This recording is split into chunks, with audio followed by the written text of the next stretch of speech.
It's gonna be their moment here. Championship point. I mean, you saw the audience. They want Falcons AP BREN to wake up as we go into our very 5th game of today in this best of 7 series. The score is 2-2 with FCAP on blue side up against TLPH on the red. Let's see, Carl TZ on this fan. He rocked the link earlier, but it wasn't really fruitful. So let's see here, will he be able to find a win with this Fanny? Well, here's the thing, right? With Falcons AP BREN changing up the draft like what we're seeing here today, yes, it's going to be a bit of a struggle to actually take control over the mid lane, but when you have Fredrin kind of rotating and putting pressure towards their TLPH are forced to move in backwards because right now the only winning lane that they have is going to be FlapTZ up against Samford with this export against the Terizla. Yeah, I mean, let's see here. With the early game, there are already a potential setup in the top side. Super Marco still holding on towards that Purify. Carl TZ will not jump in and dive. Oh, there's Immobilize on towards JP. Might be Stun. Oh, Gwen. No, that's a well-timed flicker by JP. Yeah, nicely done. JP's not going to have his flicker for the upcoming fight, but it doesn't matter as long as he's not giving away that first blood. Falcons AP BREN are very dangerous, especially when you have Ogwin on one of his signature picks in this Arlet. So even Carl has to be quite careful here, unless, we are seeing Few and Ogwin going to rotate up to the top side of the map. And I mean, since Carl saw it, he's telling Benny QT, hey, just chill. Oh, it's a 3v1 though. Benny QT now with that information. Will they play around? Will Liquid play around in the bottom side of the map? Oh, it's still going to be just the gold laners in the top side. And though Carl TZ, yeah, he takes 0 time to take the turtle. Yeah, and we see that Samford and Sanji going to be walking together after hitting level 4. Let's see if they're going to land a comp. Oh, it looks like they're going to give this. No time, no time. There was no time for the side of Carl TZ. He opted to go and secure the jungle. So still here, no kills for the first 2 minutes. Yep, and look at Falcons AP BREN. Because Carl TZ didn't show himself on the map, you see that Ogwin is covering that purple buff just in case if Team Liquid decides to go for an invade. It's past the 2 minutes and the debuff is gone, but really we're not seeing much difference here between either gold laners, and even for the mid lane, it's just been a sandbag fight. Just clear the waves and then rotate towards the opposite side of the map. And with that, both teams, they are aware, oh, this might be a setup here. JP and Sanji in the mid, FlapTZ, Ogwen, Kyle, and Fuel. They smell blood, but TLPH, they smell, they sniff, they are aware, they back off. And now the mid trio, it's really important. Whoever JP finds with the Divine Judgment needs to die. Yeah, that value, right? That value needs to be extracted by the side of TLPH. Well, space, a lot of space for the gold laners here. They're just chilling, they're just farming the minions, and Carl and as well as Kyle though. Of course, Carl has that slight edge supposedly with the faster rotations, faster mobility as well. And a lot of resources dedicated towards the top side of the map, right? Wait, oh, that's a miss from JP. Flicker again wasted. That's another info for the side of Falcons AP BREN. Yeah, I mean, TLPH hasn't been able to get any momentum in this game thus far, and I mean, I can understand it. I mean, it's assassin versus utility jungler difference. Utility junglers, when they are ahead, they just choke out these assassins by stealing all their farm and being too bulky for the assassins to deal with, while if the assassins get ahead, they basically have too much damage and can basically bypass the front line in the first place. Yeah, we can see here, perhaps a few versus Carl in the bot side, but Carl TZ, even though he has secured a Heptases, he does not want to fight considering that Turtle is in the top side of the map. Good delay. And Falcons AP BREN, Team Liquid, once again, they're taking this Turtle rather slow. Yeah, I mean, Julian cannot rotate fast enough to be a part of that fight. And TLPH, they're looking for some valuable targets. FlapTZ, low in the priority. With that Faraga armor, he gets free iframes to get out of the fight. But maybe with Kyle, this could be the moment that they've been waiting for. And Carl is bot side. FCAP, they have information that they will commit on towards this Turtle without any contest. So that's the second neutral objective here taken by FCAP. Okay, don't want to pull the trigger just yet. Maybe they're scared they don't have enough damage. I mean, they don't mind scaling as well because Benny QT, as long as he has a steady flow of income, it's not that big of a deal. But these camps on the outer side, wait, hold on. Final flash on towards JP. he is in trouble. He has no flicker just yet, though. This might be a dive, but FGAP, they smell trouble and they back away. Still, again, 5 minutes in, no kills. FALCONS AP BREN are playing this extremely well. Like, even Ogwen, he's just going from bush to bush, because if he does spot out JP, he's at risk of dying, right? So the only person who can do it comfortably is FlapTZ, especially around these neutral objectives. Wait, hold on. Purple buff. They will contest this one. FalCons looking for an angle, does not get it, and that's FalCons taking the purple. Team Liquid, they want to engage FlapTZ and just hiding away with the skills. And again, they see no angle. They will not have a fight. Top lane though, different story. Benny flickers out in time. SOD will not be committed. Oh, good way to escape, but they will have to sacrifice their third top lane. Yeah, I mean, again, some really great motions. I mean, great micro coming in from Benny as we finally see first blood from FalCons against Few underneath the tier 1. That was like, what, volume 3, I believe they were. Both of them were bottom side of the map, what, 3 times already. Off-camera kill slightly there. But yeah, FalCons solo killing Few on the bottom side of the map. I have to admit, FALCONS AP BREN are playing this really, really well. It's sad that Few had to give away first blood, but at the end of the day, does it really matter, right? Because FalCons isn't accelerating as much as he wants to. Oh. There's a taunt on towards Sanford here. Oh, final slash as well. Now into no man's land with the flicker, though. Sanford clutch. He escapes, and that is it. FGAP failing to find the equalizer. Yep, just in the nick of time as well. We haven't seen JP use that ult just yet. We've been waiting for him to actually initiate these play, but FALCONS AP BREN are just zoning him out, right? Utilizing FlapTZ to open up the map. Ogwen waiting for the right moment, especially until he gets that Thunderbelt before he gets a little bit more proactive. But it looks like Ogwen opted to go for the Oracle. He wants to make sure that even if he gets hit by the Divine Judgment, he might be able to get his final slash out before he dies. I mean, I gotta say, right, FALCONS AP BREN, they're playing this early, almost mid, very well. Because, again, going up against Assassin, seems like they have more say in the neutral objective. They're translating into more wins as well.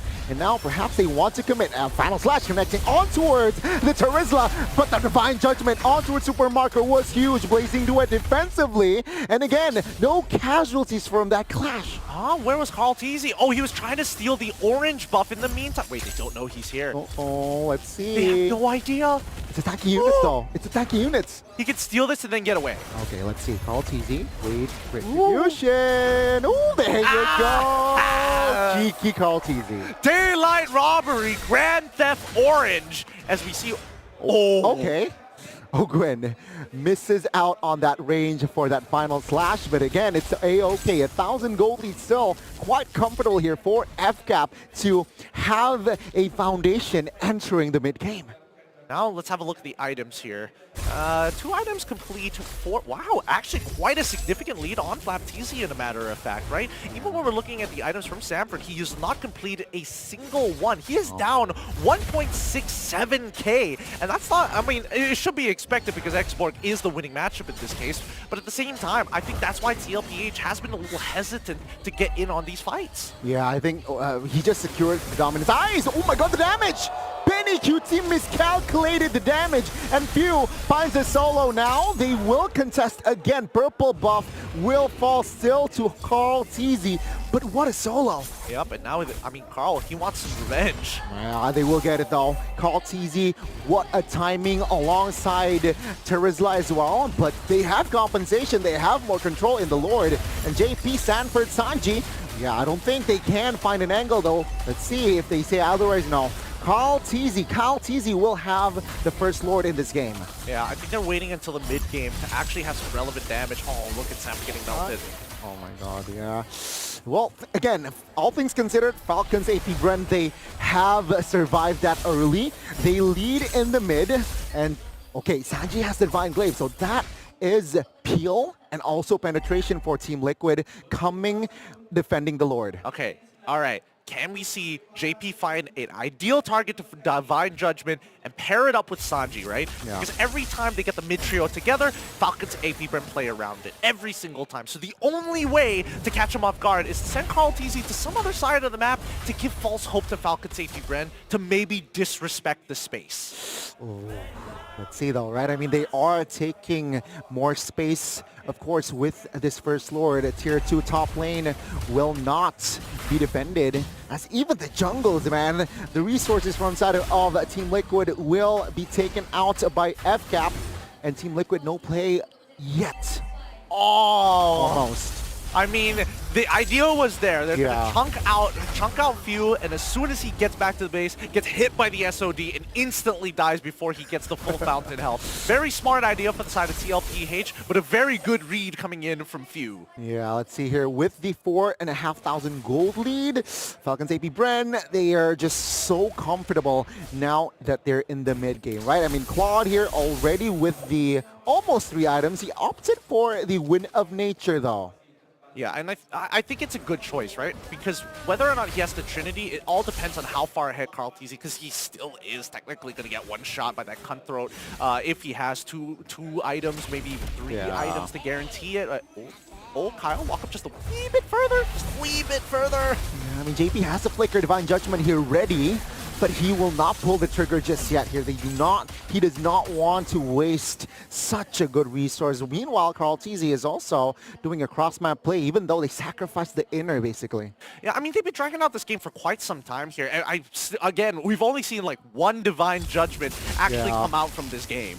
Yeah, and it was on towards, I think, a member like Ogwin, right? It wasn't really like on towards the Super Marco or on towards the Fuel. So let's see here, what can JP do with and give the impact towards the mid game, especially now. Falcons AP BREN, they are still very much in control.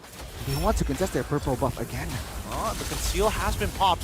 They have a flank angle with Carl TZ, but Yeah. are they going to initiate off of this? No, they just walk away from this, right? TLPH, they're just waiting for a positional mistake coming in from Falcons AP BREN when they go on autopilot mode. Very low kill count game here, ladies and gentlemen. Out of all the 5 series, this is lowest. 12 minutes in, only total 3 kill points. And Team Liquid, they're playing it rather slow. Why? Because they're waiting for Benny to be online. Oh, the one shot! Caught him red-handed. And yeah, Carl TZ will be taken out. Unfortunate. The chains, not even enhanced chains. Oh. It was just the regular chains. And I mean, now that the changes onto Fanny, if you get CC'd, that steel cable is not going to pull you through no longer. Yeah, that's a costly kill for the side of Team Liquid. Falcons AP BREN, they will snowball from this with the Lord, enhanced one as well. So expect more structures here to fall. It's going to push into the late game, right? There's still plenty of high ground defense coming out from Team Liquid, and even Ogwin, right? Using that conceal aggressively just to kind of keep Team Liquid underneath their inhibitors is the most ideal scenario, because the Lord hasn't even spawned until now. It's going to be a little tough though for Carl TZ on this defense, right? Because you're a Vanny, you want to split push or you want to assassinate now. You're kind of just awkward there in the base, waiting for an opening, waiting for vision as well, especially he doesn't have the purple. Yeah, and Falcons AP BREN make the read, right? They know that he's not going to show up on that Lord lane. They're hoping that he overextends down by bot side. Let's see here with the Lord. The third top lane will fall, and that will be all here from the side of FCAP. Surely, perhaps they want to pull the trigger on towards a fight. They want the mid. Lord taken care of. Will they pull the trigger is the question. Oh, still played by JP. It doesn't seem like they have that opening. They don't want to risk it just yet, right? Because the counter engage is also very deadly from the side of Falcons AP BREN. If you see JP flicker forward, then you're expecting the final slash from Owen to pull him back. And I think that's why TLPH are very hesitant on a lot of these moves. They sacrifice an inhibitor turret just because of that, and they're waiting for Sanji to get to a point where he can just one-shot his targets without needing the setup from JP or even from Sanford. Yeah, but that's a pity though, right? I mean, yeah, with the Kajo, let's see here, they want the mid. FCAP, do they have enough firepower? The answer is no. Team Liquid will be able to clear that wave. But it's kind of a shame, right? You drafted a Kaja, but the angle, the opening isn't really direct. So when Kaja is such an honest hero, it's a direct hero, and yeah, we have yet to see an impactful Divine Judgment. Yeah, and with that slow-growing 7K lead from the side of Falcons AP BREN, they've got one more opportunity to try and crack open this base from the side of TLPH on this next floor, which is coming up in about 40 seconds, right? So I think that TLPH, until we see Benny QT actually finish off that Winds of Nature, they probably don't want to fight just yet. Sanford, he's just going to be one giant block of health. He's just going to tank as much as he can. Carlteasy can look for the backline, but even he himself respects the raw damage from Super Marco because he's been supercharged, right? The difference between Super Marco and Betty QT in terms of gold is 4,000 gold. Wow, that's a lot. That's a lot. And Benny, though, now that he has the Wind of Nature, expect Team Liquid to not just turtle in the base, maybe even gamble taking the 50-50 wall, 70-30 for Falcons AP BREN on this Lord. But doesn't seem like there are motions in the side of Team Liquid. Do they want to leave this for them? I guess they should, right? Because if they walk up too far, then there's not enough places to run. It's not like they have a lead as well. Once they hit the 42K mark, then it slowly starts to stabilize. But with this Lord push, they've almost guaranteed at least one more inhibitor turret. Let's see, with this Lord, Team Liquid again conceding the neutral objective 0. Yeah, Carlteasy, without the purple, has been just going crazy with the cables on his base. Yeah, I mean, he's underneath the fountain. He's just bored as heck. He's just waiting for Falcons AP BREN to start pushing in, and then the high ground defense actually is initiated. Now let's see it here. Baser in the bottom side. Oh, he catches Sanford, taunted as well, flickers out though. Team Liquid will restabilize in their base. Lord marching top side, and Team Liquid has cleared the mid. So let's see here with the clear. FCAP, can they crack that mid open? Ogwin has the flicker, has not committed just yet though, waiting for the right timing. The base turret will be the main priority. Now, base turret all cracked, top, late, and mid. Now they have to take care of the Lord. FCAP, can they defend this? Here comes the conceal. Maybe still looking for angles, but Flap is not making it easy. Yeah, the base now quite wide, but Phil finds the burst damage as well. And now, waste again, it's just so vulnerable as Carlteasy is down as well as Benny. FCAP, they have match points. Nicely done by Ogwin. Really nicely done. Sees the win condition, knows that Sanji is supposed to be the main